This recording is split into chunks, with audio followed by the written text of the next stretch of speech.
Lehigh ended up with a senior night victory last Friday night against Central City. Head coach Chad Winters joining us, and all in all, looked like a pretty solid performance in a lot of ways for your club last Friday night. You agree? Definitely. Did some really good things. Did have a couple first half turnovers that led to some short fields for them that kept them in the game, and then they ended up tacking one on and recovering an onside and scoring another one late after we're up 30 to make that game look a little bit tighter than what it actually was. So But it looked like a nice balanced attack on offense, 214 on the ground, 131 through the air. Seemingly, you were able to do what you wanted in both the rushing and the passing game. What made the offense work last week? uh, did a good job of staying on blocks. It's always best to be as balanced as you can. I'm a firm believer in that. Games where we've been able to do that, we've been pretty competitive, and games where we kind of get one or the other taken away, it makes it tough sledding offensively. Just gives you more options, able to finish drives a little bit better, and that's something that we've struggled with throughout the year. And not bad, a six touchdown night for Irie out of the backfield. What made last Friday night click for him? Ran hard. The guys in front of him did a really good job getting to their guys, staying on the blocks. Uh, he's been working hard at it. Saw some big cutback lanes, kept the feet moving, broke some tackles.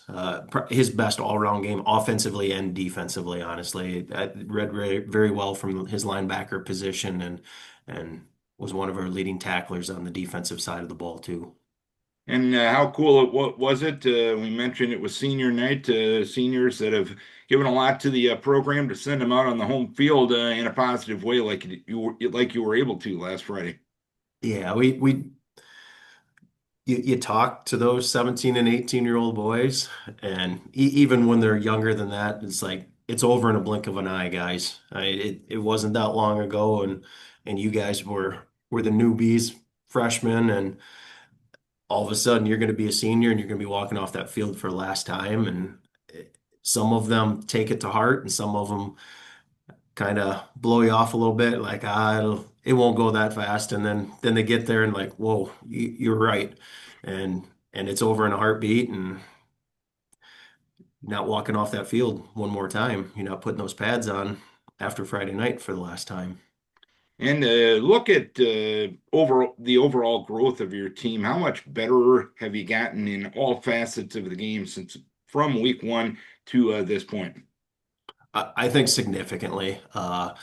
Had some kids that we talked about at the beginning of the season that had played maybe special teams, maybe one side of the ball. Now they're playing both sides of the ball and some special teams. Uh, Inexperienced quarterback coming in. Things are just flying around him. Game's moving super fast.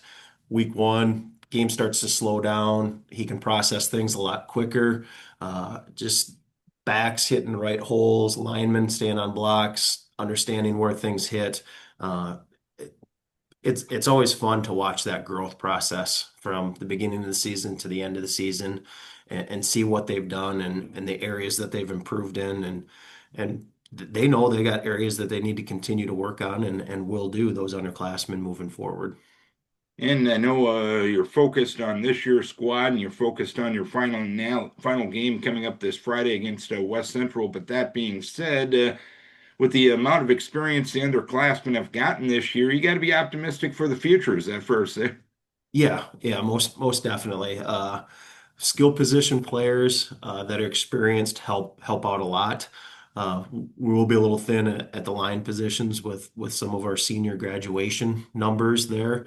Uh, you hope some guys can develop physically, mentally, and be able to fill in those holes. But just getting those guys back that have those multiple game time reps, you can't replicate that in practice. The game speed, no matter what you do in practice, you just can't replicate some of the athletes that you face every Friday night.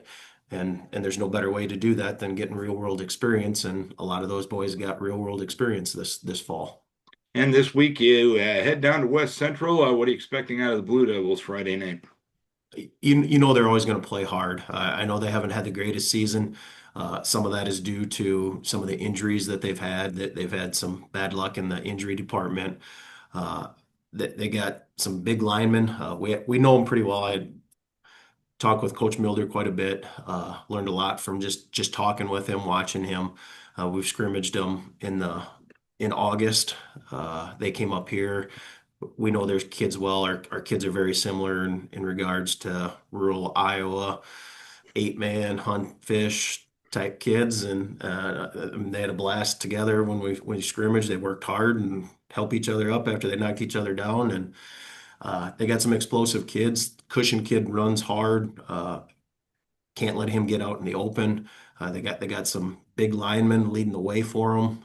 Got a couple other backs that can run hard, and they got some receivers that'll go catch it too. So, All right, Coach. Well, I wish we were talking again next week, but this is going to be the end of the road for our conversations this year. Appreciate you taking the time each and every week. As for week number 8, keep your kids healthy. We wish you best of luck. all right, appreciate it, Darren. Thanks for everything you do.